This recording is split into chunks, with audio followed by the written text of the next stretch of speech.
Félix Tshisekedi mobilise la nation derrière les FARDC d'un ton ferme, doublé de confiance et de sérénité en la riposte en cours face à l'agression rwandaise. Félix Tshisekedi rapporte la prospérité s'est enfin exprimée tard dans la nuit d'hier, mercredi, sur la situation sécuritaire alarmante dans l'est de la RDC face à la nation.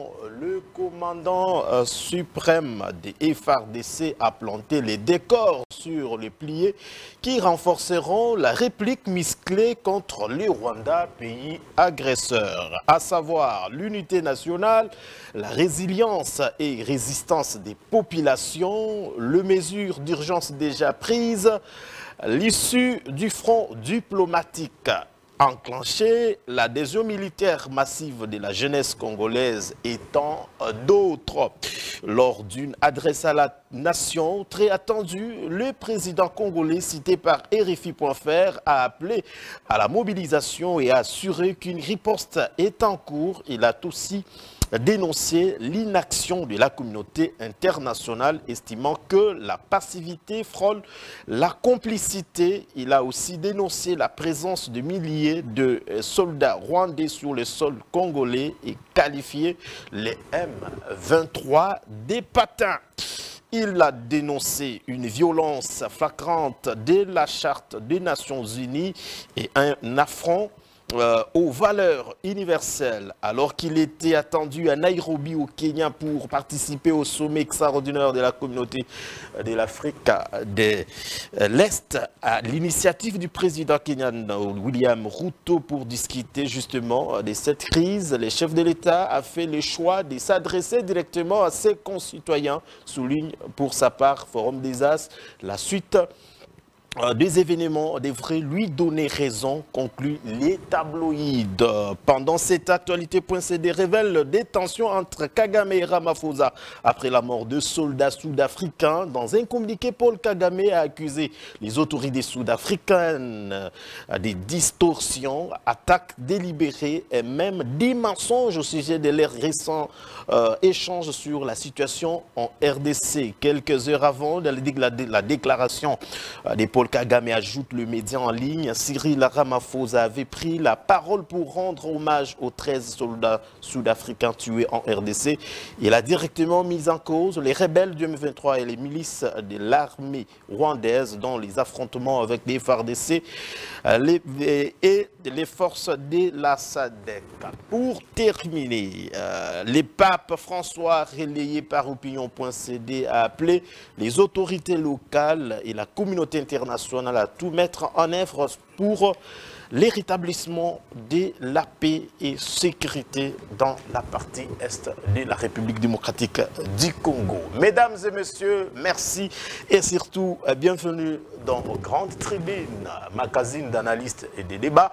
Nous avons l'honneur de recevoir sur ce plateau Joseph Edeba, cadre, analyste politique. Il nous fait l'honneur d'être avec nous. Il est également président fédéral de Lukunga, du parti cher à Matata Ponyo, l'honorable. Bienvenue.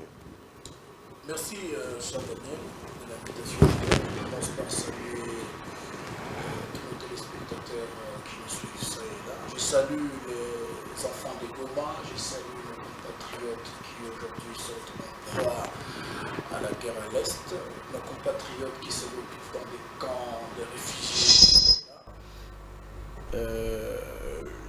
Nous leur disons que cette barbarie finalement va trouver fin. Et donc en effet, je ne peux pas terminer mon propos d'introduction sans pour autant saluer mes co-débatteurs avec qui nous allons partager ce plateau dans un bon débat des choses. Merci beaucoup, cher Joseph Edeba. Il est avec nous. Trésor Kalala, cadre de l'Union Sacrée, il nous fait également l'honneur d'être avec nous. Cher Trésor, soyez les bienvenus. Merci beaucoup Daniel, ça a toujours été un plaisir de nous retrouver sur le plateau de Congo Buzz, surtout dans cette grande émission, Grande Tribune. Donc je salue les téléspectateurs qui nous suivent, notamment les membres de mon parti politique, Alliance pour les actions de développement du Congo, initié par Madame Adel Kabena Maouka, l'honorable élu de Mbujimaï.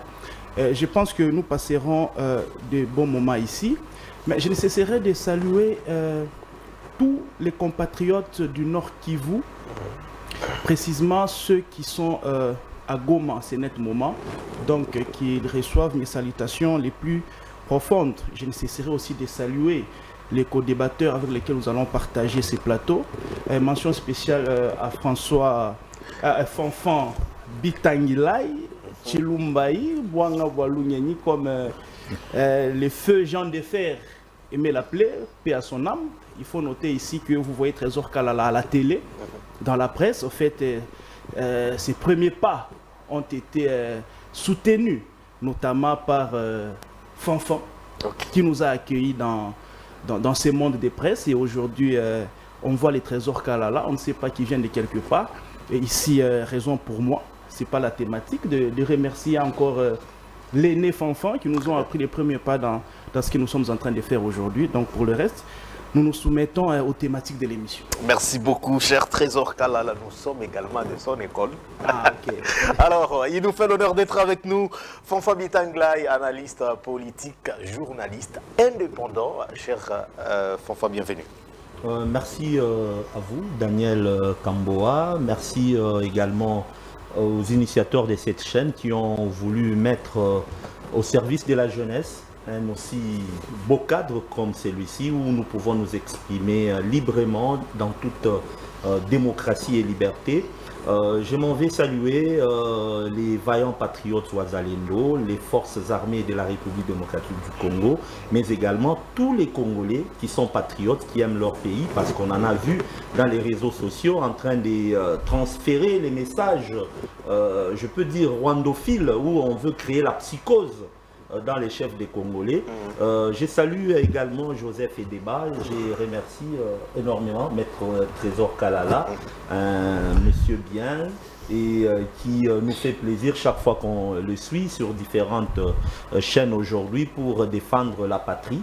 On sent qu'on a encore des gens qui aiment leur patrie, qui ne sont pas fanatiques des personnes, comme c'est le cas dans certains partis politiques, mais qui ont cette vision pratiquement démocratique. Je vous remercie également, vous, parce que nous accueillir ou nous inviter, nous recevoir, ce n'est pas une simple, comment je peux dire, invitation, mais plutôt une grande responsabilité que nous avons d'informer et de guider l'opinion qui va devoir nous suivre. Merci beaucoup, cher Fanfan Bitangilai. Félix Tshisekedi mobilise la nation derrière les FARDC. Pendant que nous parlons à Goma, les affrontements sont en cours. Quelle issue pour mettre fin à cette crise? Alors, monsieur Trésor Kalala, quelle est votre perception de manière ramassée, votre analyse par rapport à ce qui se passe dans l'Est de notre pays? Merci beaucoup, monsieur Daniel. En fait, nous manquons des mots pour introduire effectivement ce qui se passe à l'Est, mais nous allons nous efforcer quand même à peindre les tableaux et donner notre position. Très bien. Aujourd'hui, exceptionnellement, je me suis dit que je dois soutenir nos FARDC et nos Ouazalendo. On va m'excuser en passant cette émission aujourd'hui avec l'insigne de nos FARDC parce que ça en vaut la peine. Monsieur Daniel, comme vous le savez, ça fera 3 décennies que nous sommes en train de subir l'injustice internationale par rapport à la situation de la République démocratique du Congo. Je ne vais pas retourner dans l'histoire parce que c'est connu. Je m'en vais décrire la situation actuelle. Aujourd'hui, monsieur Daniel, l'ennemi est à nos portes et il a réussi à prendre certaines portions de nos terres, notamment les cas les plus poignants aujourd'hui, c'est ce qui se passe actuellement à Goma, les affrontements en pleine ville de Goma. Ici, ce que j'aimerais dire au peuple congolais, c'est quoi? C'est que on ne doit pas commettre l'erreur de croire ou de faire voir que cette guerre, c'est la guerre de Félix Tshisekedi. Non. La guerre qui se vaut à l'Est, ce n'est pas la guerre de Félix Tshisekedi. C'est la guerre de tout Congolais. Je m'en vais faire référence à l'article 63 de notre Constitution. Il vous dit ceci. Tout Congolais a le devoir et l'obligation de défendre sa patrie face à une agression extérieure.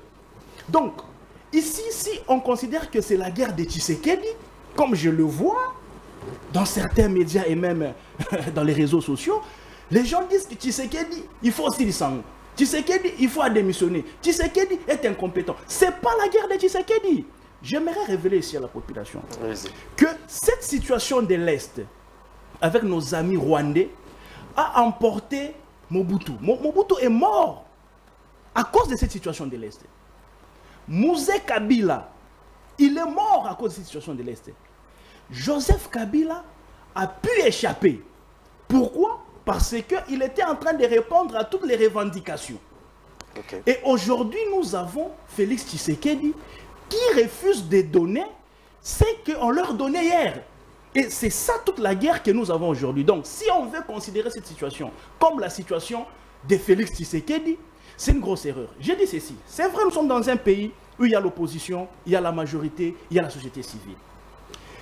Ce qui se passe à Goma, je suis sûr qu'à Goma, il y a les opposants.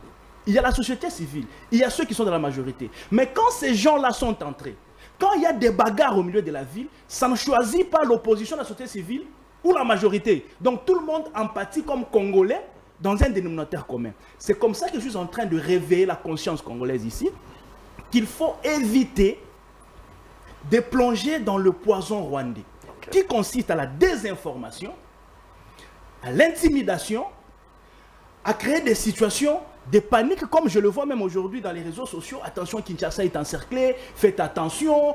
Tout ça là, c'est pour intimider la population congolaise. C'est comme ça que moi ici je dis, peuple congolais, réveillez-vous. Parce que ici, tous nos regards est arrivé vers Goma. J'aimerais d'abord rassurer ici la population que Goma n'est pas sous l'emprise du M23 dans sa totalité. Non. Il y a des combats qui sont en train de se dérouler au moment où nous sommes en train de parler. Donc, il faut que les Congolais puissent se réveiller, conscience collective, animée par un esprit patriotique, pour que nous puissions vaincre cette guerre. Merci. J'aimerais chuter peut-être par ceci. Aucune armée au monde, aucune armée au monde ne peut gagner une guerre sans l'appui de sa population. Merci. Aucune. Merci. Donc, nos FARDC se battent, les Wazalendo se battent. Nous, la population, nous devons accompagner notre armée et surtout son commandant suprême qui est le garant de la nation. Beaucoup, donc, ne cédons pas à la panique, ne cédons pas à la désinformation. Soyons derrière nos FARDC, le Wazalendo et le président de la République afin que nous puissions vaincre l'ennemi. Monsieur Fanfan Bitangilaï, votre lecture quant à ce qui se passe au moment où nous parlons dans la ville de Goma? En fait, j'aimerais commencer par la conclusion, c'est que Goma n'est pas tombé. Si vous m'avez vu tantôt là, en train d'auditionner une note vocale, j'ai parlé avec des amis journalistes sportifs, comme vous le savez. J'ai été longtemps secrétaire de l'association des journalistes sportifs du Congo, alors section du Grand Katanga. Et là, j'étais en train de parler avec des confrères. Il y en a même qui sont allés jusqu'à la Grande Barrière et je leur ai posé... Ils se sont déplacés? Oui, ils se sont déplacés. Ça fait 3 jours qu'ils étaient pratiquement... Je leur ai envoyé des messages. Ça fait 3 jours qu'ils ne répondaient pas. Mais là, déjà, 4 d'entre eux viennent de me donner des réponses qu'ils sont à la Grande Barrière et que ce n'est pas la ville de Goma qui est déjà... Une ville de Goma qui est tombée. Certes, les M23 sont quelque part en train de se battre, mais l'armée loyaliste ainsi que les Wazalendo sont en train de mener un très bon combat et ils sont en train de défendre sérieusement la patrie. Eh bien, ce qui me plaît, la dernière fois que j'ai vu cet éveil de la fibre patriotique, c'était en août 1998.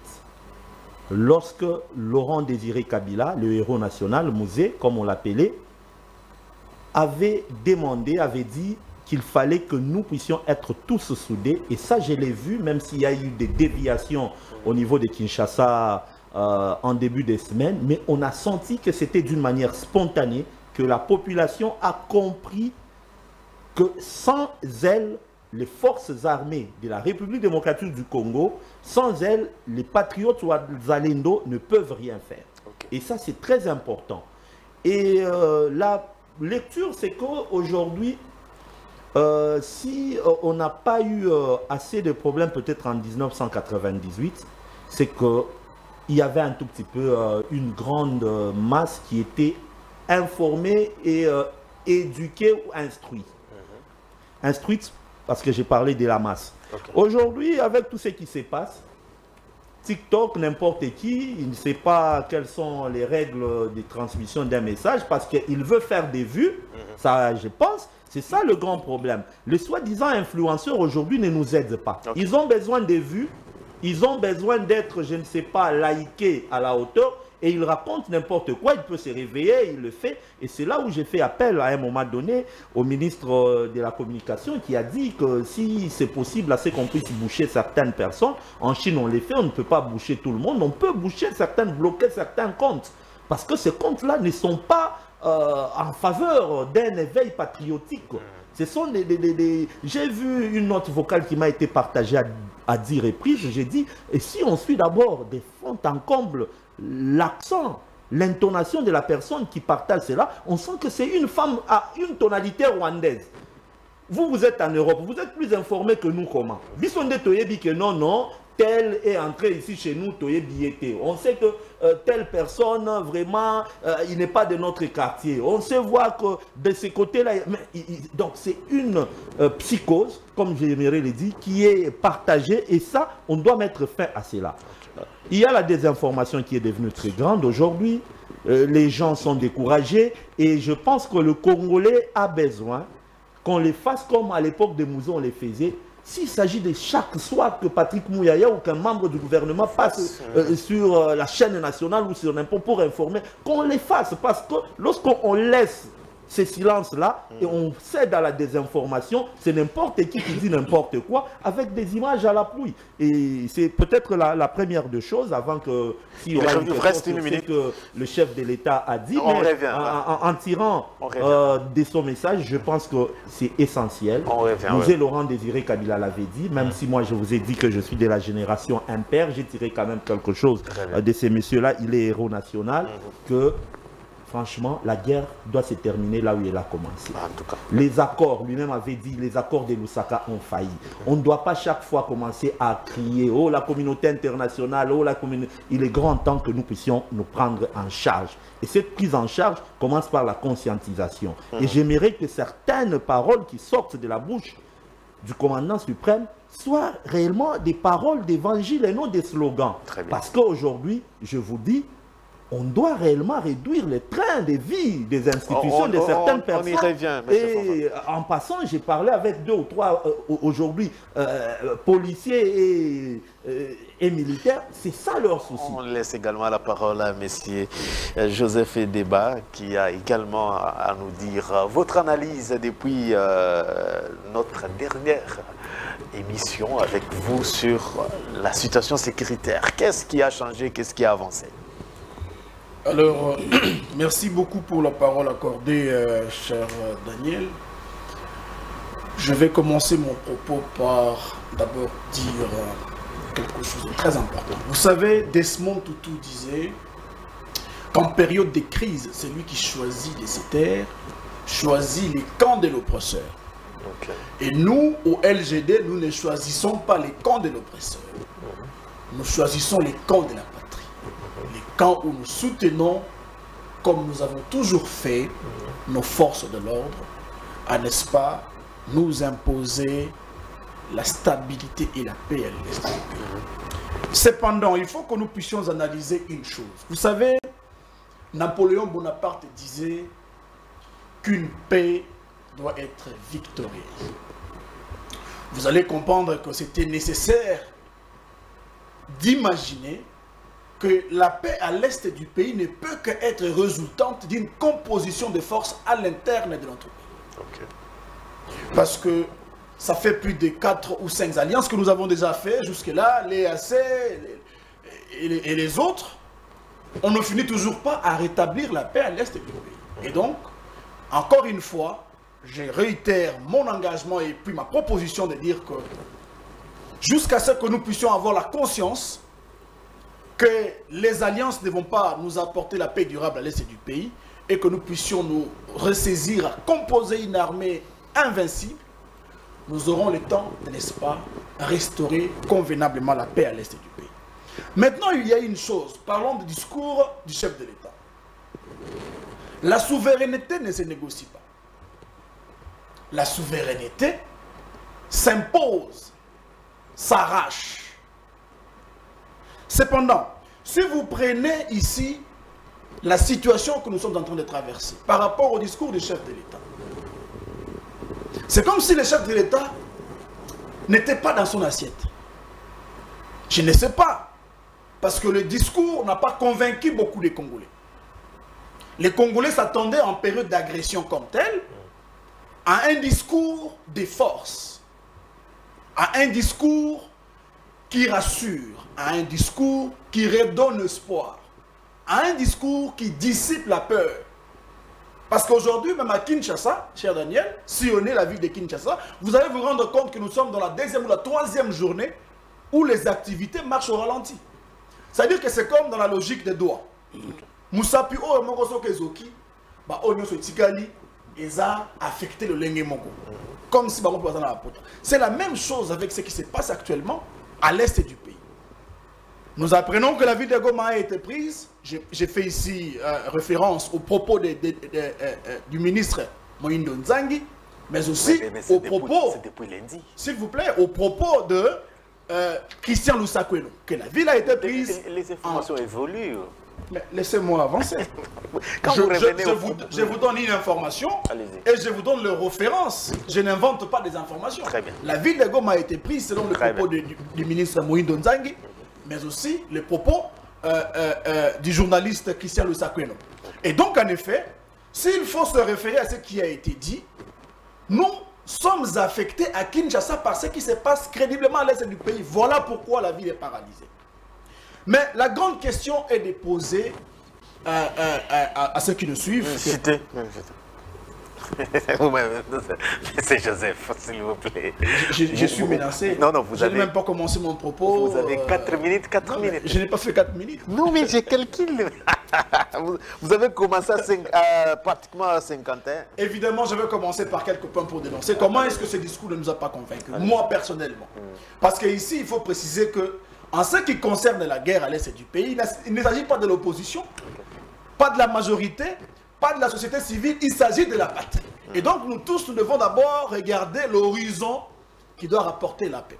Mais le chef de l'État s'est mis dans la peau de celui qui se plaint. Ça fait déjà des décennies que nous savons que l'agression que nous subissons à l'est du pays est de la responsabilité rwandaise. Qui ne le connaît pas? Mais le chef de l'État y est revenu. Est-ce que c'était nécessaire à cet instant? Non. Deuxièmement, le chef de l'État s'est mis à accuser la communauté internationale. Nous savons déjà la ruse qu'il y a derrière la communauté internationale. Madame la ministre des Affaires étrangères, se retrouvant dans la réunion du Conseil de sécurité des Nations Unies, n'a pas trouvé gain de cause, n'a pas trouvé responsabilité, n'a pas trouvé réponse qu'elle voulait, parce qu'elle voulait que les grandes nations du monde puissent sanctionner le Rwanda. Mais ces nations ont fait quoi? Ils nous ont renvoyés au dialogue. Vous comprenez? Et ça, ce n'est pas le résultat que nous attendions. Et nous savons la complicité de ces multinationaux derrière la guerre à l'Est et l'instabilité à l'Est du pays. Merci. Cependant, il faut noter que le président de la République s'est mis encore à se plaindre sur une chose que nous connaissons déjà. Troisièmement, le chef de l'État a parlé de la réduction du temps de vie des institutions. Ça fait aujourd'hui 31 jours, 32 jours. Que le chef de l'État, au lieu de prioriser, équiper l'armée, appuyer notre armée, il a réuni des députés et sénateurs pour leur promettre les véhicules neufs. Si vous réunissez les députés et les sénateurs, ils font approximativement 612, si je ne m'abuse pas. Les 612, la moyenne des véhicules qu'il faut acheter est 620. Les 620 des véhicules de luxe, c'est une affaire de 45 millions de dollars. Est-ce que les 45 millions de dollars ne pouvaient pas être utiles à aider notre armée? Ça, c'est un élément important. Donc, la réduction du train de vie des institutions, que le chef de l'État a parlé ici, moi, je le considère comme populiste parce que déjà au commencement... Merci beaucoup. Au commencement, je n'ai pas terminé mon idée. J'espère que j'aurai la parole pour la seconde fois pour que je puisse finir avec... Merci beaucoup. Alors, discours du président de la République, on retient quoi? Et puis on va passer à la question, quelle attitude adopter en cette période? Merci beaucoup. Vous avez les mêmes minutes. Oratoire que vous m'offrez, M. Daniel. Okay. Mais laissez-moi d'abord m'indigner. Je constate qu'il y a encore une catégorie du peuple congolais qui ne comprend pas les enjeux de l'heure. Je suis totalement révulsé à entendre d'ailleurs le propos de mon co-débatteur. En un temps comme celui-ci, on ne fait pas la propagande de la communication rwandaise. On ne fait pas la propagande de la désinformation. On m'a cité deux personnages ici. On me dit que Moïndo Nzangi a affirmé que Goma était pris. C'est faux. J'ai l'émission. C'était l'émission Les Débats. Il a dit qu'il y avait une forte pression sur nos phares d'essai et nos Azalendo qui étaient d'ailleurs en cours d'approvisionnement. Okay. Moïndo Nzangi, dans sa bouche, il n'a jamais prononcé cette phrase de Goma a été pris. C'est faux. J'ai suivi Christian Lusakweno. Okay. Avant-hier, il dit non, Goma, il y a carnage, les assaillants ont pris les centres-villes et tout, j'ai des images. Mais le lendemain, il s'est rébiffé. Lui-même, il s'est rébiffé. Il dit non, Goma n'est pas totalement pris, il y a encore des combats qui se poursuivent. Donc, vous comprenez qu'il y a des Congolais de mauvaise qualité qui veulent effectivement s'aimer la terreur, la panique et même jouer les jeux de l'agresseur. Et c'est parce qu'on dit la vérité qu'on devient rwandais ou... Quelle est la vérité? La vérité ici, c'est que Goma n'est pas totalement pris par le Rwandais. Okay. Le combat se déroule jusqu'au moment où nous sommes en train de parler. Mais quand je vois un Congolais brandir les côtés négatifs et ne pas brandir le côté positif de son pays, je suis totalement sidéré. Vous ne verrez pas ça avec le Rwandais. Écoutez, est-ce que vous savez que dans cette guerre, il y a eu beaucoup de morts au Rwandais? On ne les voit pas. Kagame a interdit même les deuils au Rwanda. Quand un soldat meurt au Congo, on l'enterre en toute discrétion et sa famille est interdite de mener les deuils. Mais c'est différent avec nous. Est-ce que vous savez que les Rwandais ont appris à cacher leurs défaites, à cacher leur nudité, à cacher leurs faiblesses? Mais c'est vraiment révoltant même à voir qu'ici au Congo, il y a même des intellectuels, ils prennent une mauvaise information fausse du Rwandais et ils partagent. Il en fait même des commentaires et il vous pousse à croire à ça. Comme nous voyons sur ces plateaux, Goma n'est pas tombé, mais il y a quelqu'un qui vous dit quand même que Goma est tombé parce que tel l'a dit, tel autre n'a pas dit. Il a même déformé le propos de Moïse Nzangi. J'ai l'émission, je peux le mettre à défi. Il n'a jamais dit que Goma est tombé. Les discours du président de la République. Alors, moi je crois que nous devons prendre une conscience collective. Écoutez, je réponds à la question du discours, mais j'aimerais ici dire aux gens que la guerre est sur ces dimensions. La guerre est dans la dimension opérationnelle. C'est ce que nos phares d'essai sont en train de faire. La guerre est sur la dimension diplomatique. C'est le balai diplomatique que le président de la République est en train de faire. La guerre est sur la dimension médiatique. Nous qui passons à la télé en tant que Congolais, nous sommes des soldats de médias. Nous nous battons à notre manière. Alors quand tu es Congolais, tu es dans les médias, Congo Buzz, suivi, et tu peux affirmer que Goma était tombé parce qu'il y a deux individus qui avaient parlé. Et d'ailleurs, on donne même de fausses affirmations sur un d'eux. Comme si on souhaitait que ça tombe réellement. Ou nous sommes Congolais, on ne le sommes pas. Les discours du président. Moi, je ne me plierai jamais au discours de l'ennemi. Je suis patriote, je suis Congolais. Nos phares d'essai, nos Azalendo se battent au moment où nous parlons. Goma n'est pas dans l'emprise totale de l'ennemi. Nous nous battons et nous allons récupérer parce que ce sont nos soldats les plus forts, les plus courageux, les plus vaillants. Ils vont récupérer Goma dans son entièreté. C'est ça le discours. C'est ça l'attitude d'un compatriote. Je baisse la voix, j'entre maintenant dans Je touche à la pilule de votre question. Il reste 2 minutes. Non, lui, il a pas beaucoup de temps. Oh. Ou bien vous voulez aussi jouer les jeux de l'ennemi. Vous ne voulez pas que les Congolais écoutent une chose. Allez-y. C'est pas possible, c'est très... Un Congolais normal, patron, il doit m'écouter. C'est ça le discours, la posture que nous devons avoir, c'est ça. Ce n'est pas des histoires non gommées. Non, pourquoi vous prenez le côté négatif, vous prenez pas le côté positif? Allez-y. Le discours du président de la République. Très bien. Moi, j'ai scindé ce discours en 3 points. C'est un discours rassurant, un discours attendu. Premièrement, le président dit « Nous allons lancer une offensive coordonnée incessamment. » Vous comprenez? L'offensive est en train de se préparer. Écoutez, on ne doit pas céder à la précipitation, à la panique. C'est comme un match de football. On vous mène 2-0.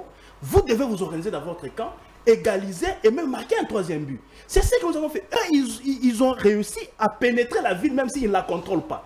Il a dit, nous sommes en train de nous préparer avec un commandement coordonné afin de lancer un assaut pour récupérer l'intégralité de Goma. C'est ça que le peuple congolais attendait. Deuxièmement, il a parlé du dialogue. Il a dit, nous restons ouverts au dialogue, mais nous sommes lucides. Ça veut dire quoi? Ce n'est pas comme ce qui s'est passé dans des régimes précédents, où on donnait tout ce que ces gens-là voulaient. Nous avons fait quoi au Rwandais? Rien. Mais eux, quand ils viennent chez nous, ils nous demandent des histoires. Est-ce que nous sommes obligés à leur donner par un coup de force? Non. Ils vous imposent d'intégrer l'armée rwandaise chez nous. Ils vous imposent des postes au gouvernement, au parlement, dans l'administration, dans l'armée, dans les renseignements. Ah, nous disons non. Il a dit si nous devons dialoguer de manière lucide sur des vraies questions, si ça sera des coopérations, des gagnants-gagnants, la libre circulation d'échanges et tout. Donc nous allons dialoguer, mais pas de manière naïve, comme ça a été fait dans le régime passé. S'il vous plaît. Et le 3e point, c'était le point de la diplomatie. Le président ne laissera pas tomber ses mains par rapport à ce qui concerne la diplomatie. Il a parlé de la communauté internationale. Ce n'est pas une façon de se plaindre. Ah non! Nous sommes en train d'osser notre voix. Je vous ai dit, la guerre a aussi une dimension diplomatique. Il a parlé de l'Union européenne, de l'Union africaine, de la SADC et j'en passe. Donc, vous allez comprendre que c'était un discours concis et précis. Il n'a pas suffi un diplôme ou un certificat d'école primaire pour comprendre le discours du chef de l'État. Donc le chef de l'État a parlé et ce qu'il a dit, c'est ce que le peuple congolais attendait. Donc pour finir, ici, moi j'attends cet assaut-là. Nous allons mener cet assaut dans la ville de Goma, coordonné, mais de l'autre côté, nous serons ouverts au dialogue, pas un dialogue naïf, et aussi la guerre diplomatique va continuer. Très bien. Alors, M. Fanfan Bitangla, vous étiez déjà en train de nous relater un peu l'essentiel par rapport au discours du président de la République. Que pouvez-nous retenir? En fait, c'est un discours riche, un discours attendu, un discours qui a touché toutes les couches, qui a responsabilisé tout le monde, en commençant par les dirigeants eux-mêmes. C'est là où j'ai parlé du train des vies qui devraient être revues pratiquement à la baisse, qui a également conscientisé les administrés à ce que nous puissions tous être derrière ces FARDC. Et je pense que nous sommes aujourd'hui à la dernière étape. La dernière étape parce que Félix Antoine Tshisekedi Tshilombo a utilisé toutes les armes possibles, toutes les cartouches possibles. Et aujourd'hui, on sent que Kagame, étant démasqué, n'a plus honte de faire valoir que c'est l'armée rwandaise qui se trouve sur le territoire congolais. Il a tout fait, partant de la diplomatie, de toutes les ouvertures, du dialogue. On peut terminer tout ce qu'il y a comme mot du vocabulaire afin que la paix puisse régner à l'Est. Mais au moins, il a dit non à une chose. C'est comme disait Maître Trésor Kalal. Aujourd'hui, vous savez, je me rappelle, je suis à Lubumbashi en 2008, dans une assemblée d'une équipe. Je vois un monsieur, c'est un Rwandais, responsable à Lubumbashi, comme étant, je ne sais pas, chef d'un bataillon. Il ne sait même pas prononcer les R au vrai sens du mot. Et lorsque vous voyez sa morphologie, et tout ça, c'est quoi? À cause de cette naïveté qu'on appelait diplomatie. On n'avait pas de paix. On était infiltrés. C'est ce que les gens aujourd'hui oublient. On nous parle d'épée. Ce n'était pas une épée, c'était une infiltration. Joseph Edeba et moi, aujourd'hui, à l'époque, on pouvait entrer au M23. On ne sait même pas tirer une arme. On s'est fait passer pour des commandants. Et lorsqu'il y a brassage, nous devenons des généraux. Et ça, parce qu'on a soi-disant besoin de la paix. Non. Il venait de le dire. Mouzé l'a dit. La paix, et il y a un adage que Savimbi, Jonas Savimbi aimé. Qui veut la paix prépare la guerre. On ne pouvait pas accepter. Et aujourd'hui, vous savez, il y a des histoires également qui filtrent dans les réseaux sociaux et les gens ne voient que ceux qui attaquent le gouvernement en place. Ils oublient qu'il y a des accords qui ont été pratiquement faits pour que tout l'Est puisse revenir presque à 40 ou 30% aux Rwandais.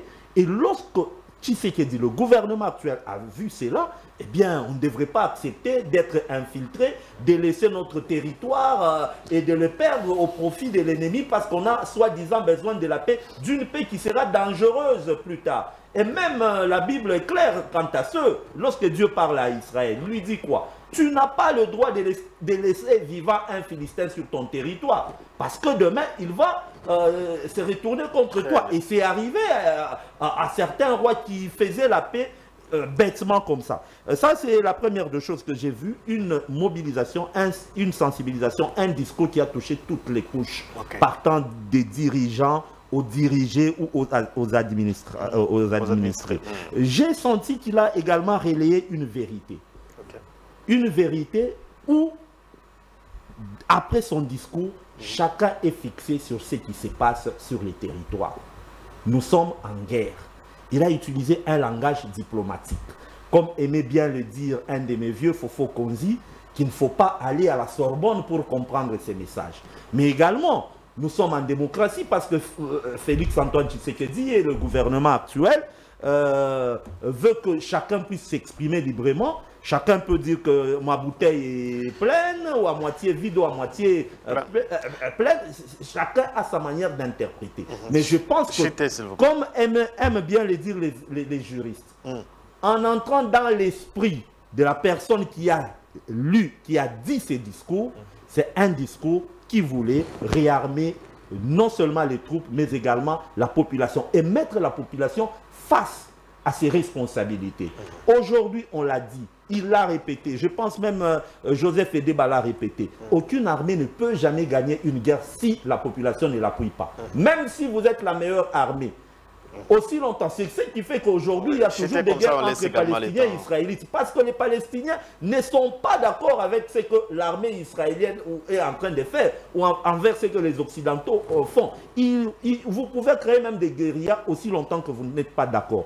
Et pour terminer, je pense que la population congolaise devrait maintenant s'accaparer, s'approprier de ces discours patriotiques, de ces discours de réconfort, de ces discours de demande à la responsabilité pour que nous puissions faire quelque chose de bien. Évitons, il a été, s'il vous plaît, laissez-moi quelques temps, il n'a pas été faible envers la communauté internationale, mais il a mis la communauté internationale au défi. Il a été même clair à la fin, il a dit que, vu ce qui se passe, le Congolais va se prendre en charge en quelques mots. Donc, aujourd'hui, s'il arrivait qu'on voit un certain Fanfan Chilumba Bitangila est placé gouverneur du Rwanda, parce que nous aussi on va aller défendre, on va poursuivre le M23 jusqu'à Kigali, comme lui poursuit le FDLR, et que pendant 30 ans il n'a pas pu les retrouver, nous allons l'aider à aller pour chasser les FDLR jusque même et les M23 jusqu'à Kigali. Et là, la communauté internationale ne devra pas réclamer et dire que la RDC n'a pas été correcte. Merci beaucoup, cher Fanfan Bitangila.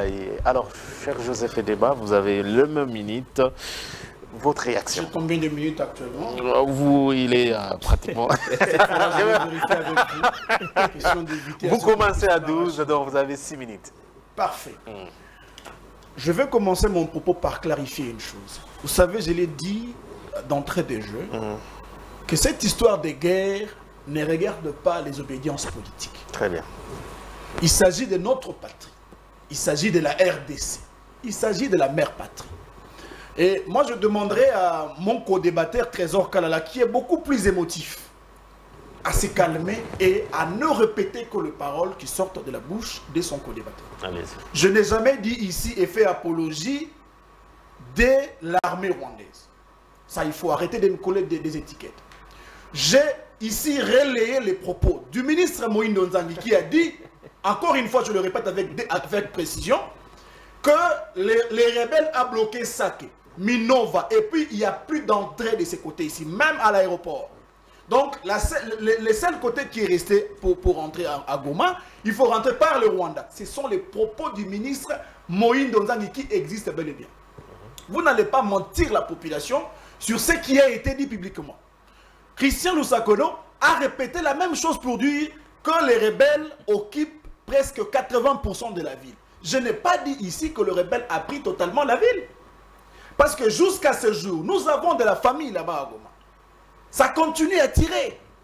Vous comprenez? Si ça continue à tirer, c'est que les rebelles n'ont pas pris totalement le contrôle de la ville. Mais cependant, il faut accepter que les rebelles ont pris une grande partie de la grande partie de la ville est aujourd'hui contrôlée par l'ennemi.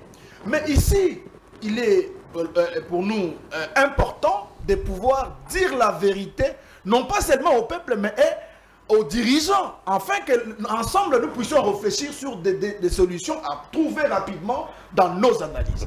Je vais revenir alors pour terminer sur mon propos par rapport au discours du chef de l'État. Quand le chef de l'État parle d'appuyer les FRDC convenablement, vous savez, les Congolais doutent. Parce que ce que nous avons vécu à l'est du pays, c'est une humiliation qui a été encadrée par les chefs de l'État. Les chefs de l'État ont amené dans ce pays des mercenaires roumains, instructeurs ou mercenaires, de tout ce que vous voulez. Mais ces gens, à la première heure, à la première attaque, ils se sont rendus, ils n'ont pas combattu. On parle de ce sont des trafiquants, non, mais écoutez, des hommes d'affaires. C'est justement pour vous dire qu'il n'y aura aucune troupe étrangère sérieuse, allez dire, qui viendra instaurer ou restaurer la paix à l'est du pays. Ces gens étaient payés à plus de milliers de dollars, comme on entend parler. Mais aussitôt, l'ennemi est rentré à Goma. Qu'est-ce que nous avons vécu? Ils se sont précipités à traverser les frontières, en faisant même des déclarations. C'est comme ça que moi je vous dis, à l'époque de Laurent Désiré Kabila, il disait que le peuple s'apprête à prendre les armes. C'est ça un discours qui vivifie les espoirs. Mais cependant, avec le président de la République, il est allé dans la logique des négociateurs. Il faut aller au dialogue. Encore une fois, il faut aller au dialogue avec les gens qui nous ont sabotés en Angola. Ça, il faut le retenir. Et donc, en effet, nous, ici, nous pensons que le chef de l'État devait prendre un ton ferme, devait prendre une communication, ou faire une communication de taille, n'est-ce pas, appeler à la mobilisation générale, non seulement cela, mais aussi instruire nos forces de l'ordre de se mettre en état d'alerte pour, n'est-ce pas, possiblement anticiper une probable attaque, encore une fois, parce que vous savez, cher Daniel, je vais terminer par là, que l'ennemi, avant de venir à Goma, il a prévenu que nous allons venir à Goma. Nous avons eu la marge de temps pour nous préparer, mais l'ennemi est venu jusqu'à Goma. On observe, parce que Kinshasa semble ne pas prendre en considération ce qui se passe à l'est du pays. Merci beaucoup. Alors, M. Trésor Kalala, les silences observés de la communauté internationale jusqu'ici, malgré des réunions extraordinaires convoquées à tous les niveaux, au niveau de l'ONU, on ne sent aucune sanction, aucune réaction, aucune position jusqu'ici. Et ce qui se passe, comment vous analysez l'état de lieu de ce qui se passe entre Ramaphosa et Paul Kagame? Est-ce que Paul Kagame se sent déjà sa fin? Est-ce qu'il sent déjà sa fin venir? Très bien. Très belle question qui a même ramassé une partie de mon argumentaire. Mais j'aimerais faire un petit pas en arrière par rapport à mon co-débatteur qui est revenu au bon sens après mon interpellation, voilà que son langage a changé. C'est pas possible. Maintenant, c'est une partie dès l'entame de mon discours. Dès l'entame de mon discours, je parlerai de ce que je répète. S'il vous plaît, soyez calme, parce que dans son premier tour des paroles, Goma a été tombé, source, Christian Moussakwa, exactement. Et voilà qu'après mon interpellation, il a évolué. Aujourd'hui, c'est une partie de Goma. Donc je vous en félicite. C'est Goma, une partie de Goma, c'est Goma. Ce n'est pas qui, ce n'est pas Maniema. Merci beaucoup. On ne rendons pas ces débats. Une grande partie de Goma, c'est Goma, ce n'est pas Maniema. Mon frère, évitez de faire ça. Vous avez parlé, je n'ai pipé mot, s'il vous plaît. Donc, soyez élégants. Donc, il est revenu au bon sens patriotique après mon interpellation. C'est sur cette lancée qu'il doit continuer. Et j'ai constaté aussi, c'est comme s'il a un problème particulier avec l'individu de Tshisekedi. Écoutez, l'ère actuelle n'est pas à nous jeter des fautes. Les bandits viennent d'entrer dans la maison.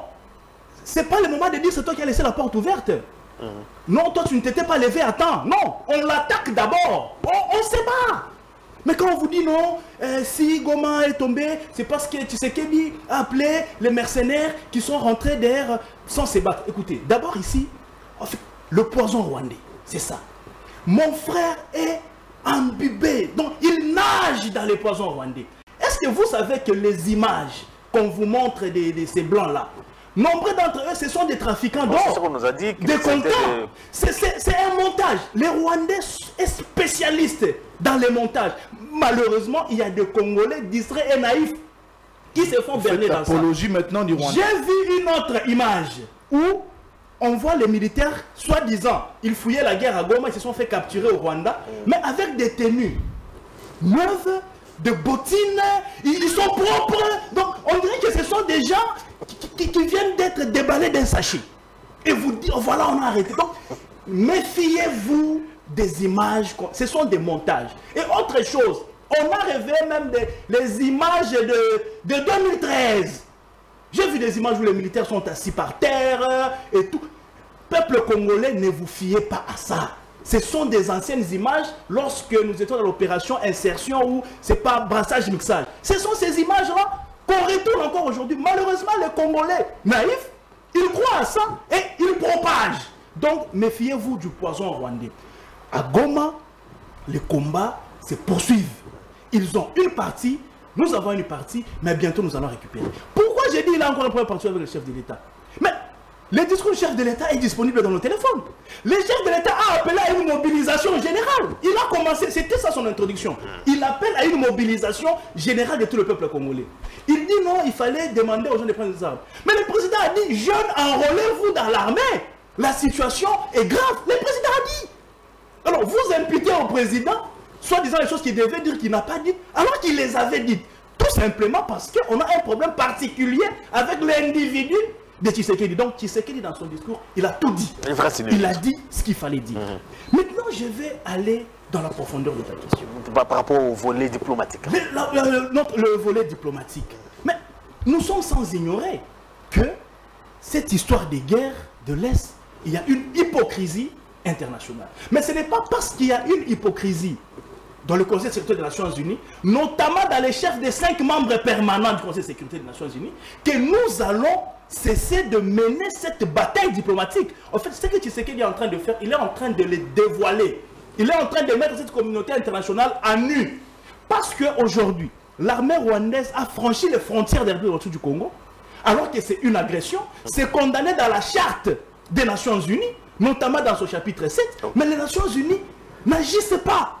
Donc, nous comprenons à la face du monde que ces gens-là, ils sont complices dans ce qui se passe. Plusieurs députés de l'Union européenne l'ont relevé, plusieurs diplomates l'ont relevé. Et ici, parce que vous parlez du volet diplomatique, est-ce que il y a des avancées ou pas? Mais ici, vous devez reconnaître que l'Allemagne, je ne sais pas si c'est hypocrite ou c'est sincère, a coupé sa coopération à l'aide au Rwanda. Bon, la France a condamné, tous ces gens-là ont condamné, mais les condamnations, c'est depuis la nuit des temps. Aujourd'hui, nous avons besoin de résolutions concrètes, genre de vraies sanctions, ou une résolution claire qui demande au Rwanda de libérer le sol de la République du Congo avec une contrainte. Très bien. Maintenant, ici, vous posez la question entre Kagame et Ramaphosa. Mais ici, le peuple doit comprendre que c'est la chute maintenant du Kagame. C'est la chute du régime Kagame. Parce que ce qu'il fait en République démocratique du Congo, ça embrase non seulement la région, mais maintenant ça s'étend même dans d'autres pays africains. Il a accusé également le président burundais. Mais il a accusé tout le monde. Il a accusé Ramaphosa, il a accusé Lorenzo de l'Angola, il a accusé les Burundi. Vous voyez Kagame ouvrir plusieurs fronts au même moment. Il n'y arrivera pas. Kagame a combien d'hommes? Il a une population de combien de personnes? Donc quand il doit se battre contre la République démocratique du Congo, l'Angola, l'Afrique du Sud, le Burundi, il va s'asphyxier. Il ne sera pas. Donc Kagame, sans le savoir, est en train de signer sa chute. Pour finir par rapport avec ce qui se passe avec l'Afrique du Sud, ici, si vous ne le savez pas, au Mozambique, avec la complicité de la communauté internationale, il y a une mission de paix. Et ce sont des troupes rwandaises qu'on a amenées en Mozambique. Et dans le coulisses de la profondeur, c'est que Kagame veut attaquer l'Afrique du Sud à partir de Mozambique. Et la population mozambicaine est contre les soldats rwandais. Il y a des images où ils sont en train de chasser les Rwandais.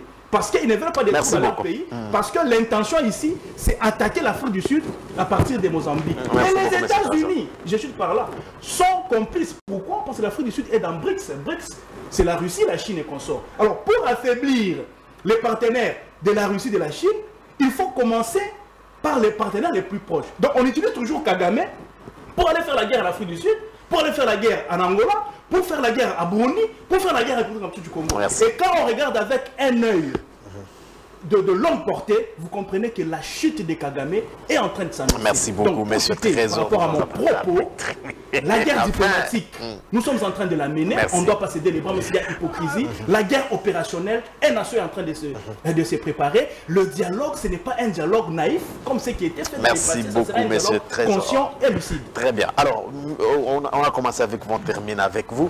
Monsieur Fafamita, non, monsieur, par rapport à la question. Les erreurs à éviter. Vous maîtrisez bien tout ce qu'il y a comme négociation, dialogue, rencontre. Quelles sont les erreurs à éviter pour l'instant, là, par rapport à notre position? Je pense que la manière dont le gouvernement actuellement est en train d'évoluer, c'est la manière qui est pratiquement la meilleure. La meilleure, et jusqu'à preuve du contraire, c'est que les erreurs à éviter, c'est dans la communication.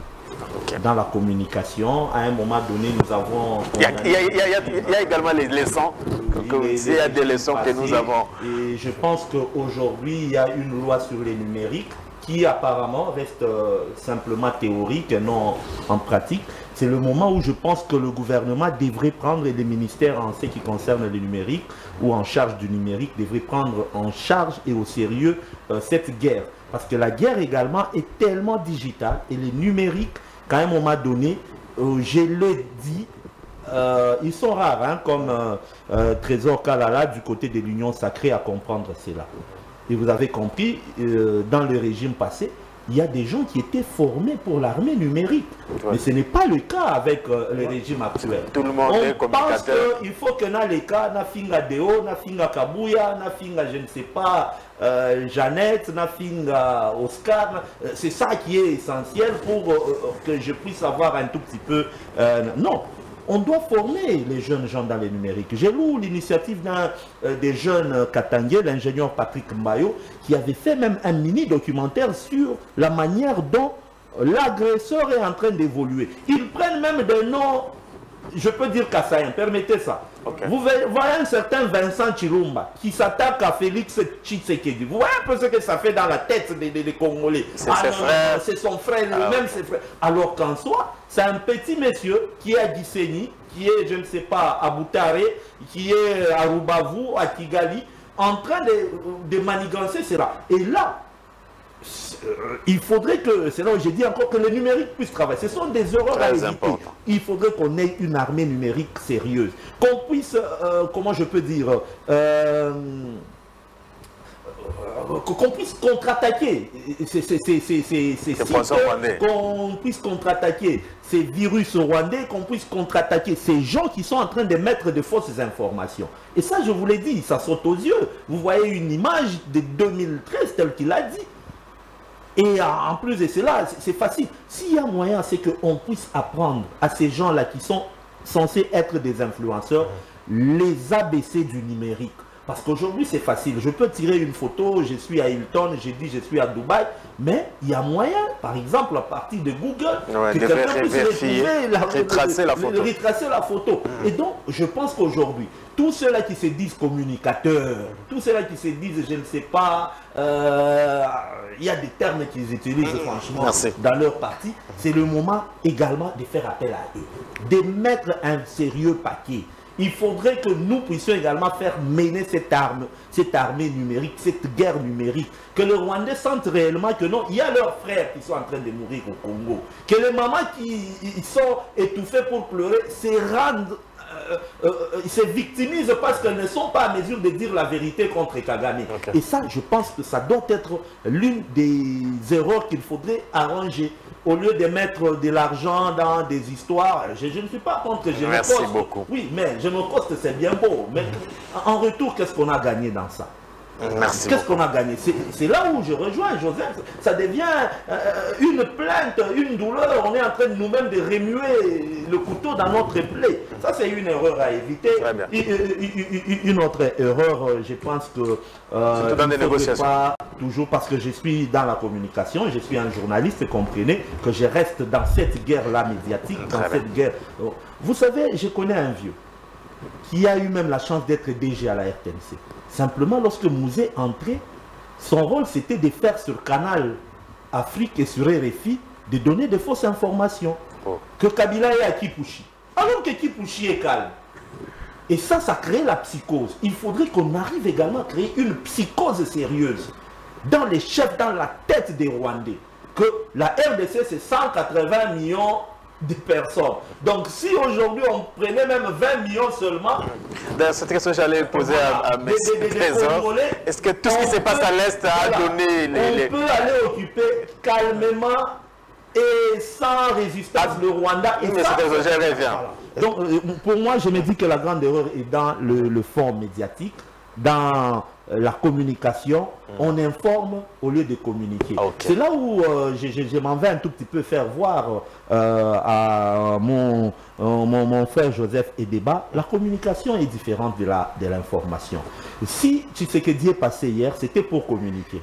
Il n'est pas passé pour informer. Et sa communication, c'était une communication parce que Tshisekedi a été avec toutes ces personnes-là à la 11e rue, à une façon de réfléchir à ça. Il a été également avec des gens qui sont comme nous, des intellos, il sait. Et donc, il a pris une communication qui a pratiquement encensé toutes les couches sociales et même intellectuelles de la RDC pour qu'à un moment donné, lorsqu'on va niveler son message, que son message puisse passer tranquillement, puisse être reçu tranquillement et d'une manière saine. Et je pense que c'était réussi hier, même si peut-être quelqu'un a dit il fallait qu'il soit également en tenue militaire. Ça devrait être également un grand message. Il a parlé de l'attitude. Peut-être, oui, certes, il était autoritaire, mais une tenue militaire, ça devrait déjà éveiller les sens. Je ne sais pas, les juristes. Non, je suis pas de forces armées. Ah, ok.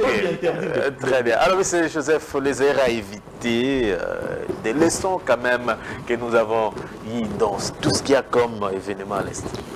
J'apprécie d'abord pour commencer mon propos et réclamer le fait que la parole a commencé de l'autre côté, mais normalement ça devait finir avec vous. Non, non, par rapport à la question... Si vous tournez la table, c'est moi le dernier. Et donc, je rappelle, très bien. Et tout à l'heure, je venais d'entendre le propos de M. Fanfan Chilumba, c'est ça? Oui, j'ai bien apprécié votre analyse, qui quelque part rencontre, n'est-ce pas, mes propos ici avancés tout à l'heure. Mais cependant, mon frère Trésor, il faut sortir de la peau, dans la peau de partisans actuellement. Cette question de l'Est exige de nous le patriotisme qui nous amène à éviter des commentaires inutiles. C'est vraiment primaire, c'est du loup douce poérie, si vous ne le savez pas. Et donc, je vais ici récapituler rapidement. Peut-être une petite... Est-ce que cette agression vous a donné la matière ou les arguments? Non, non. Mais 5 minutes déjà, vous prenez les 30 secondes. Allez-y. Donc j'étais en train de dire une chose pour récapituler et dire. À propos du discours du chef de l'État Félix Antoine Tshisekedi, à cet instant d'agression, le peuple attendait de lui un discours qui arrange, un discours qui mobilise, un discours, s'il vous plaît, mais laissez-moi avancer, un discours qui redonne espoir. Parce qu'aujourd'hui, il parle ici, mon frère Trésor a dit, qu'il y a une bataille de la communication. Cette communication n'est pas adressée seulement aux dirigeants, mais à la population qui subit la psychose. Okay. Vous comprenez? Et maintenant, le chef de l'État devait avoir un discours qui moralise, qui canalise les efforts, encore une fois, et le courage de nos forces de l'ordre. Et donc, en effet, voilà pourquoi les gens attendaient de lui un chef de guerre. J'insiste, mais ce qu'il y a eu, c'est que le chef de l'État est allé dans le sens de calmer les esprits. Attendant, nous allons choisir la voie diplomatique, reprendre les dialogues pas de manière faible. Tout ça, on n'en a pas besoin. Deuxièmement, le chef de l'État, comme je l'ai dit tantôt, il a commencé par parler de la communauté internationale, l'hypocrisie qui est derrière, l'Union africaine.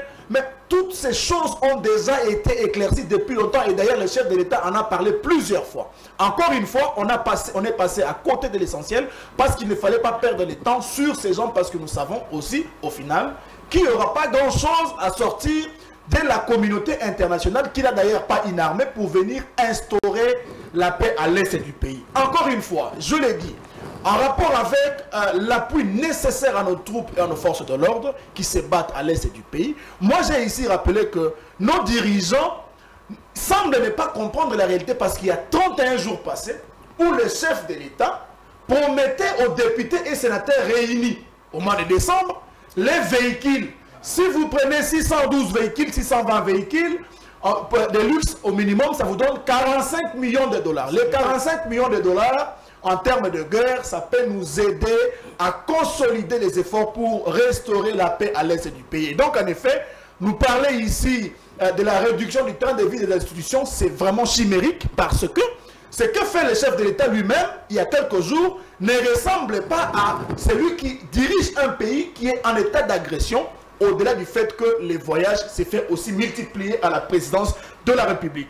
Encore une fois, je l'ai dit, les chefs de l'État devaient avoir une posture d'un chef de guerre. Pourquoi? Parce que ces propos devaient remonter, même révolter la population, afin de, n'est-ce pas, ne pas apprivoiser la pitié face à l'agresseur. Mais par contre, augmenter la méchanceté, afin de, n'est-ce pas, prendre en charge et accompagner l'armée à chasser et à bouter hors nos territoires l'agresseur. Mais cependant, le chef de l'État est rentré encore une fois dans la logique formelle des discours et tout le reste. C'est pourquoi je vous dis, pour terminer, chers frères et tous ceux qui nous suivent, c'est qu'il faut pour que nous puissions imposer la paix dans la RDC, ce n'est pas d'attendre à ce que ni la communauté internationale, moins encore l'Union européenne, moins encore le soutien de l'Angola puissent venir nous instaurer la paix, mais c'est de, n'est-ce pas, mettre les moyens conséquents, avec un leadership exemplaire, une gouvernance de qualité, pas une gouvernance de détournement, mon frère, parce que vous savez, s'il faut calculer les fonds qui ont été détournés par ces régimes actuellement, ces fonds pourraient servir à quelque chose d'autre si jamais on arrivait à avoir une gouvernance de qualité. Voilà pourquoi on dit, en résumé, les problèmes, les erreurs ne peuvent pas manquer, mais je vous dis et je vous réitère que le leadership et la gouvernance des dirigeants, l'attitude mentale des dirigeants en cet instant d'agression pèsent pour quelque chose et c'est ce qu'il, n'est-ce pas, nous faut pour aller reconquérir nos terres et apporter la paix à la population de l'Est du pays. Merci beaucoup. Alors, Monsieur Trésor, nous sommes en train de terminer. On retient quoi pour aujourd'hui? D'abord, ici, je comprends rapidement que mon frère n'a pas lu ou n'a pas suivi les discours du chef de l'État. Il ne l'a pas. Je vais les lui envoyer. Parce que tout ce qui J'ai lu les discours du chef de l'État. c'est dans les discours du chef de l'État. Ça n'existe pas. Le chef de l'État n'a pas... C'est quelle mobilisation? À intégrer l'armée. Vous avez des fils qui sont en Europe. Vous avez des enfants qui sont très loin de la réalité. Vous aurez la parole, c'est vous. Vos enfants, c'est quand il y a du boulot que vous appelez la population. Vos enfants, c'est quand il y a maintenant l'armée que vous faites appel à la population. Merci. Non, comprenez que l'agitation, les émotions sont... Prêchez par l'exemple. C'est ça le problème. Vous voyez que dans l'attitude, l'agitation et l'émotion, c'est de l'autre côté. Vous mentez, vous Moi, mentez. je suis- Vous mentez. C'est ça, vous mentez docilement. S'il vous plaît. Je parle avec un esprit patriotique. Donc, l'agitation est dans les camps de ceux-là qui souhaitent tacitement que ce qui se passe à l'Est continue pour que eux aient des arguments. Écoutez, monsieur Daniel, je vous dis, il y a des Congolais qui sont contents. Ils sont De ce qui se passe à spécialistes à donner les Mon cher ami, tu auras nationalité. Vous aurez les derniers mots. C'est une habitude. Vous aurez les derniers mots. Vous savez, ils ont appelé tout le monde de Rwandais, même Kabou était aussi. Vous aurez la parole pour terminer. Il faut que je commence aussi à me comporter comme ça. Non, allez-y. Quand il y aura la parole. On termine. C'est une nouvelle année, prenons de nouvelles attitudes. On termine, monsieur Trésor. Donc, montrons que nous sommes bien éduqués. Quand l'un parle, l'autre... Allez-y, allez-y. Je dis ceci. Il y a des gens qui trouvent argument, comme vous étiez en train de dire, qui trouvent argument, qui trouvent matière à exploiter ce qui se passe à l'Est. Mon cher Daniel, est-ce que, en un temps comme celui-ci, la communication qu'on écoute, est-ce que c'est une communication de guerre? Ça, c'est pas une communication de guerre. Je l'ai dit, ce n'est pas le moment de nous jeter la faute. Est-ce que vous savez que l'ennemi prend ce genre de discours ici, exploite? Nous sommes suivis, hein? Nous sommes suivis. Et de près, exploite et propage dans la population pour encore affaiblir la population davantage. Ici, l'heure est à la mobilisation générale. Conscience patriotique collective pour vaincre l'ennemi, avoir un même langage, dire que c'est les Rwandais qui nous agressent, et bien ils doivent quitter notre pays. Ce n'est pas le moment de dire on a promis l'Égypte, le chef de l'État a appelé les mercenaires, et on détourne de l'argent. Non mais écoutez, les serpents dans la maison. Il y a les serpents dans la maison. Donc on ne dit pas que c'est toi qui as laissé la porte ouverte. On ne dit pas que non, toi tu étais assis pendant qu'il entrait. Non, ici d'abord j'aimerais dire ici, parce qu'il ne faudrait pas qu'on vilipende les gens gratuitement. Depuis que le Congo est Congo, dans notre armée, on n'a jamais mis autant de moyens qu'on le fait aujourd'hui. En tout cas, c'est prouvé. Depuis Kassavubu jusqu'à Kabila, il n'y a jamais eu un régime qui a mis de moyens dans l'armée, comme nous le voyons avec Tshisekedi. Aujourd'hui, nous avons beaucoup de militaires formés. Le nombre de nos troupes ont augmenté. Aujourd'hui, nous avons Aujourd'hui, nous avons Aujourd'hui, il y a des efforts fournis qui n'ont jamais été fournis avant. Ce que nous devons retenir ici, c'est quoi? C'est que tous les Congolais, nous devons être unis derrière le chef de l'État. C'est lui qui engage la nation, c'est lui qui représente la nation. Personne n'est parfait. Mais ce n'est pas le moment. Le moment viendra où nous allons nous rendre les comptes. Mais pour le moment, tout Congolais normal, ça ne demande pas un certificat d'école primaire pour comprendre ce que tu es en train de dire. Il y a un silence observé dans l'Union sacrée, les caciques. Ici, lorsqu'il ne s'agit pas de partager les postes, on sent que la pression a quand même... C'est ça le problème. On ne comprend plus rien. Le moment de se mobiliser, le moment de faire le bruit, le moment de soutenir les chefs de l'État, c'est celui-ci. C'est pour ça que moi je m'adresse à notre population de l'Est, à notre armée et à nos Ouazalènes. Merci beaucoup. J'ai dit, notre armée, c'est vous les plus forts. C'est vous les vainqueurs. C'est vous les champions. Tenez bon. Merci beaucoup. Nous sommes derrière vous. Nous vous accompagnons parce que c'est vous qui allez gagner cette guerre. Et à la population de Goma, ne jouez pas au jeu de l'ennemi. N'applaudissez pas l'envahisseur. Merci beaucoup. Battez-vous, même à main nue, avec des bâtons, avec des couteaux, avec des machettes. Battez-vous pour chasser l'ennemi parce que le Congolais ne sera jamais esclave du Rwandais. Nous disons non et c'est à vous de prendre les responsabilités parce que vous vivez ça dans votre corps et dans votre chair. Merci beaucoup. Monsieur Fafa Bitaglaï, on retient quoi? Le message, tout d'abord aux dirigeants, d'être sérieux, très sérieux, de s'engager sincèrement dans cette guerre. Vous venez de le dire en ce qui concerne certains membres de l'Union sacrée. Leur silence, c'est un silence de trahison, un silence de traître Donc, apparemment, ce sont des peureux. Ils ne savent pas. C'est comme ils doutent de notre armée, de notre forte armée, de nos vaillants patriotes Ouazalendo, de la population pour laquelle ils ont toujours fait des discours soi-disant la protégeant. C'est le moment. Je loue quand même Jean-Pierre Mbemba. Je l'ai vu, il a mobilisé, il a même fait appel à ses anciens alliés. Il y a également Batikom qui a fait un communiqué quand même. Les communiqués, ça ne se limite pas par un communiqué. Il devrait, pourquoi ne pas faire également un message? Là, je ne suis pas contre Trésor, mais faire un message que, par exemple, tous ces députés, pourquoi ne pas donner les présidents des assemblées, les gouverneurs. Mais c'est là où maintenant je m'en vais un tout petit peu dire une chose. Pourquoi est-ce que les députés, par exemple, ne peuvent pas donner 3 mois de leur émolument? C'est ça même le moment, parce qu'ils nous représentent, nous, la population. Le chef de l'État l'a dit. En ce qui concerne, non, à titre individuel. Ah, ok. À titre individuel. Nous les faisons. Nous avons quitté nos maisons, il y a un problème de transport, nous avons fait les pieds. Question de sensibiliser, de faire voir que nous sommes derrière nos forces armées de la RDC, mais également des Ouazalendo, et nous poussons nos compatriotes à aller de l'avant et à se battre contre l'ennemi. Très important. Aux communicateurs, à tous ceux-là qui passent dans les médias, sachez que relayer des vérités ou des messages, si vrais soient-ils, qui affaiblissent franchement la nation, c'est une trahison. Et c'est ça qu'a fait un communiqué à peine, on vient de me l'envoyer. C'est une trahison. On a interdit tout. Passer tout message, si vrai soit-il, là où on sait que non, il y a un de nos militaires qui est tombé, cacher nos faiblesses. Filmer, diffuser, dire la vérité, c'est une trahison. Impartialité, oui. On ne refuse pas, mais nous devons être plus patriotes avant tout. C'est ce qui est essentiel.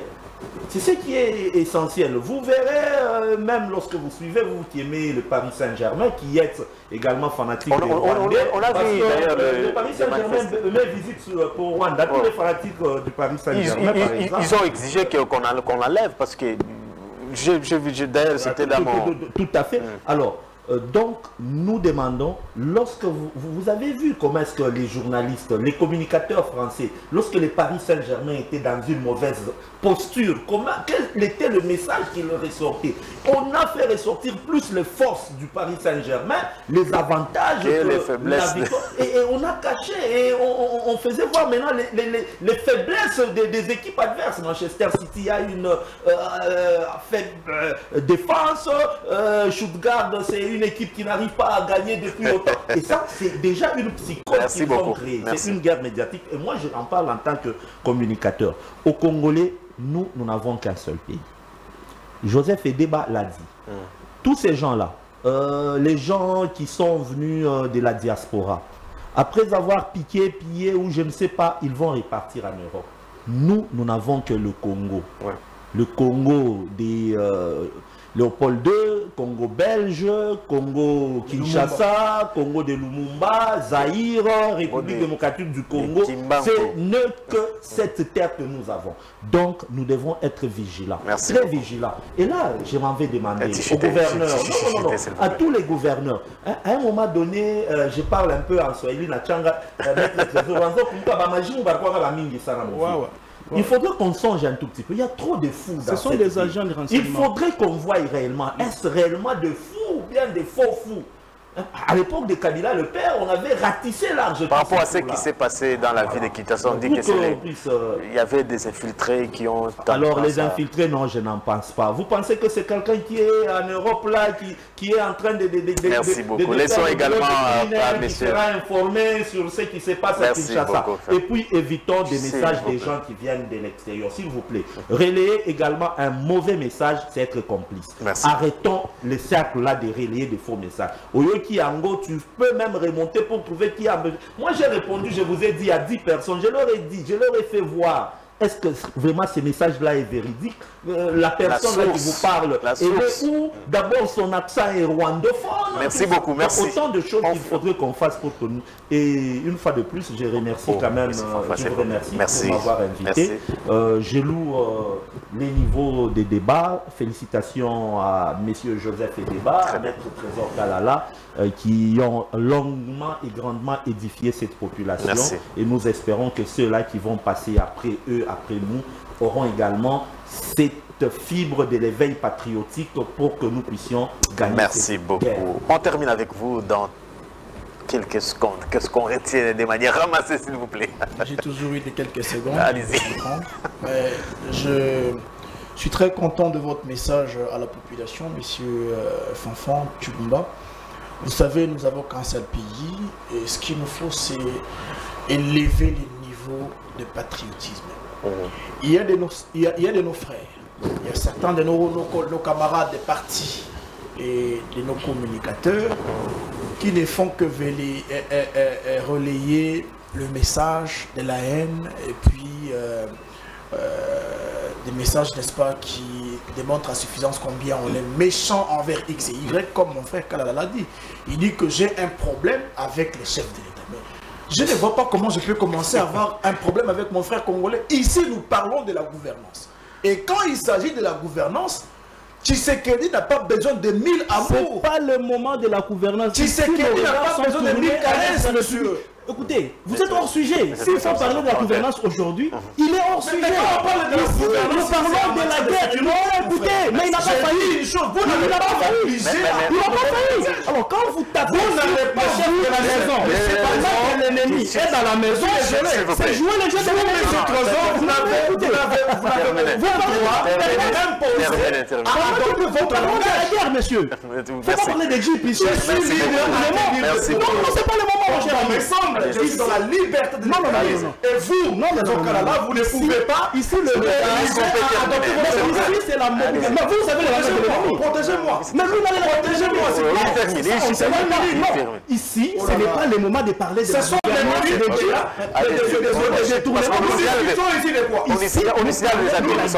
nous analysons ici la gouvernance en matière sécuritaire. Arrêtez votre ça vient d'où? Arrêtez votre achat des jeeps, les détournements, la mauvaise gouvernance. Merci beaucoup. Ça, ce sont mes minutes, monsieur. Je vous rappelle que vous n'avez aucun droit de m'imposer votre lexique. Vous n'avez aucun droit de m'imposer votre langage. Parce que moi, j'ai peut-être plus d'amour pour Tshisekedi que vous, parce que vous vous appelez à mentir la population. Moi, j'apprends à dire au gouvernant la vérité afin que le gouvernement puisse améliorer leur manière de gouverner. S'il vous plaît. Ici, nous parlons de la guerre. Soyez disciplinés, s'il vous plaît. Mes minutes. Ok, allez-y. Ce sont mes minutes. Vous me permettez d'avancer? Allez-y. Parfait. Je suis de ceux qui, n'est-ce pas, pensent qu'il faut dire aux autorités la vérité pour que la gouvernance en matière de sécurité puisse s'améliorer. Merci. Parce que si nous prenons le cas, par exemple, des mercenaires blancs qui étaient chèrement payés, merci beaucoup, à la place des militaires, merci beaucoup, François Bécalila. Merci à vous également, cher. Mesdames et messieurs, c'est la fin de ce magazine. Je vous retrouve ici la porte et vous devez voir. Vous dites qu'ils étaient payés plus que les Congolais. Donc tu tombes dans le passeport discipliné. Il prend une information de Willy. Mesdames et messieurs, c'est la fin de cette émission. Je vous retrouve demain à la manière d'ici la porte et bien. Au revoir. Ce qui se passe, on laisse de vos mensonges. On a content.